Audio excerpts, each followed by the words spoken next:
After more than a decade in the shadows, the Ninja Gaiden series returns with not one, but 3 releases this year. The surprise remaster of Ninja Gaiden 2 Black, that's already out, this fall's Ninja Gaiden 4, and in between, the 2D action platformer that returns the series to its roots, Ninja Gaiden Ragebound. While the mere existence of this trio is a pleasant surprise, Ragebound is perhaps the biggest shock, as the series hasn't been two-dimensional since the early 90s. It's also being delivered by a developer, The Game Kitchen, and publisher, Dotemu, who are new to Ninja Gaiden. They aren't new to pixel art or retro throwbacks though, and Ragebound appears to be in good hands that have real love for the franchise.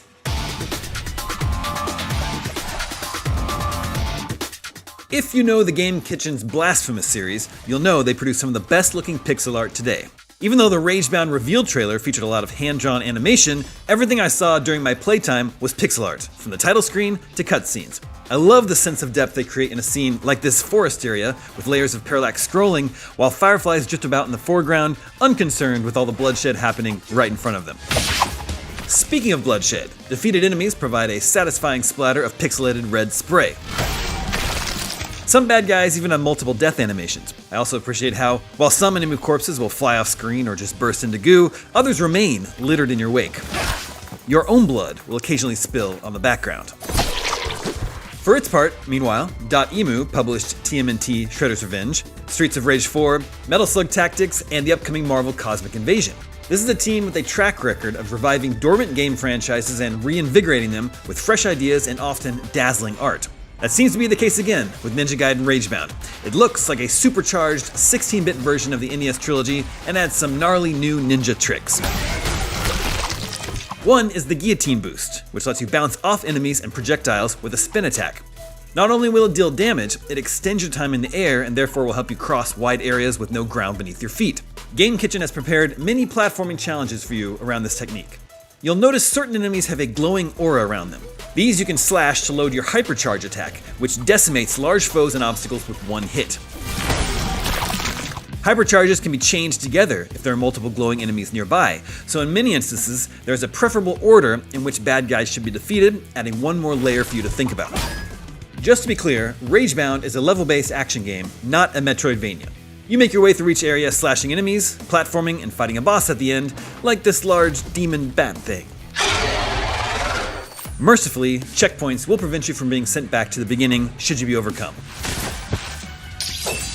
At the end of a stage, you're scored on your performance from D to S and will receive a summary of your completion time, number of kills, max combo, collectibles you found, and any challenges you completed. Challenges might be things like not taking damage or killing a certain amount of enemies with hypercharged attacks. Now I want to mention the prologue that sets the scene for Ragebound because it's awesome, but if you want to avoid any and all story spoilers, you may want to skip ahead. Okay, cast your mind back to that first cutscene that opened the original Ninja Gaiden back in 1989. 2 ninja face each other under a full moon, they dash forward, leap into the air, and clash swords. Back on the ground, after a moment, the red ninja falls, and we learn this was Ryu Hayabusa's father. Most of us had never seen anything so cinematic in a video game before. This event kicked off Ryu's quest for revenge. In the prologue of Ragebound, we play as Ryu's father in the moments leading up to his duel. It's so cool! Right from the jump, fans will recognize updated versions of classic tunes like that which underscored the moment Hayabusa-san collapses to the ground.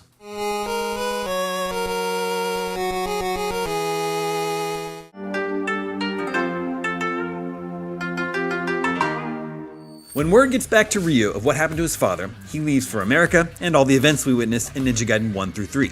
Back in his village, some kind of portal is opened that sends demons spilling into our world. With Ryu preoccupied, it's up to one of his pupils, Kenji, to save the village and dispatch this demonic threat. So it would seem the events of Ragebound play out alongside the original game, a literal Gaiden or side story then. Clever. Ryu is in one of his 3D Ninja Gaiden outfits here. He'll obviously be changing into his original blue outfit for his trip to America, but it's cool to see a 3D costume rendered in pixel art.